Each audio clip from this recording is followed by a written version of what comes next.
Сайн байцгаана уу? Одоо хичээл маань сургалтын вебсайт дээр байршиж байгаа. Групп дээр бол байршихгүй зөвхөн групп дээр багш нь мэдээлэл дамжуулах, гэрийн даадгавраа хүлээж авах гэдэг энэ бусад мэдээлэл хүргэхдээ бол энэ группээ ашиглана. Тэгэхээр та нар маань хичээлээ судлахдаа заавал энэ сургалтын вебсайт руу орно гэсэн үг.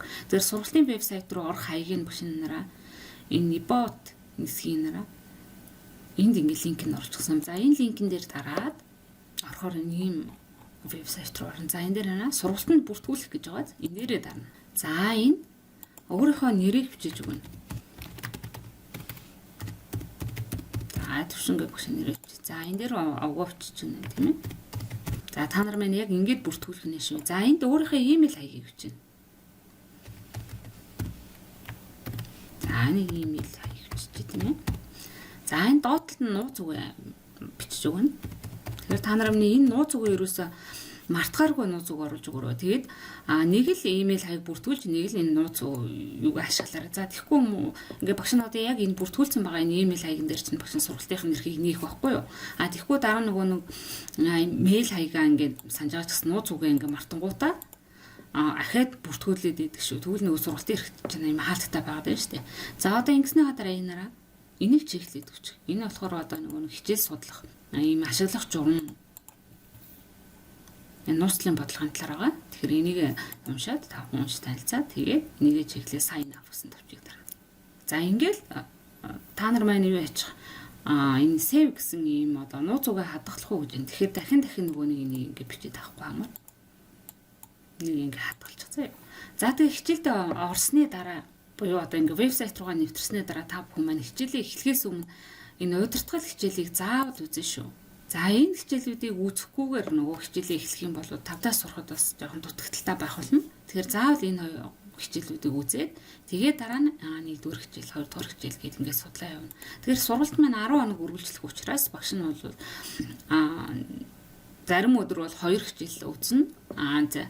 Ер нь ихэнхдээ л дандаа 2 хичээл үзээд явна. Эхний хичээл дээр бол удирдгал хичээл, нэгдүгээр хичээлээ ингээд судлаад явна.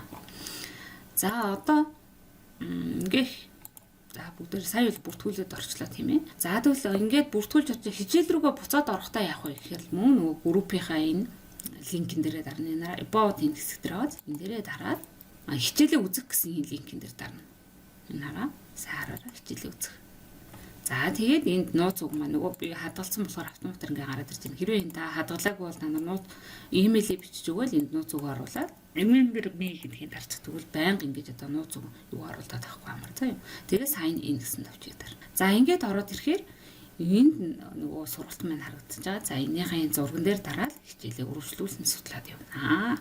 За тэгээд тухайн хичээлтэй холбоотой асуух зүйл, тухайн хичээлийнхаа даалгаврыг илгээе гэвэл та нар маань энэ хилцүүлгийн самбар гэдэг юм байж байгаа. Яг энэ дээр нь одоо та нар маань асуух зүйлээ ингээ бичээ, зураг юм уу юу гэдэг юу оруулах боломжтой заа юу. За ингээд багш нь хилцүүлгийн самбарыг харж байгаа. Тэгээд хариу бичих боломжтой шүү. Тэгээд та нар маань юу яах вэ? Тасралтгүй нэг 10 хоног л гүрэхэд бол бичээс сурчнаа, санаа зовлтгүй заа юу. Тэгээ хамгийн гол нь тасралтгүй хийх ёстой гэдгийг мартаж болохгүй ч. За өдөрт ерөөсөө 1-2 цаг л зарцуулчих. За 1 цаг зарцуулахад л болно доо.